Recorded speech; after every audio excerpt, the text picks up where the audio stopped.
Hello everyone, this is me again, Raya Jindani, and welcome to my blog.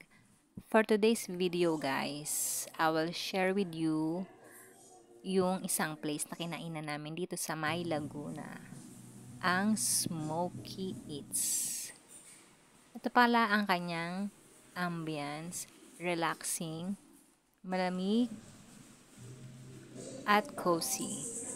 Smoky Eats. Ayun na guys, umorder kami. Mahilig ba kayo sa mga parang smoky yung lasa? Ganito po yung mga lasa ng mga pagkain dito. Meron din silang ramen. So, ayun guys, dumating na yung order namin. Ito yung may corn and carrots. At ito po yung miso ramen niya guys. Masarap siya guys. Ay, actually talagang parang mga smoky yung flavor niya. At napakalambot ng meat niya. Sa lahat yung dun sa ramen. Ang lambot talaga ng meat niya. At mahilig ako sa Tabasco. So, sa maanghang. So, ayun guys. So, ayun lang guys.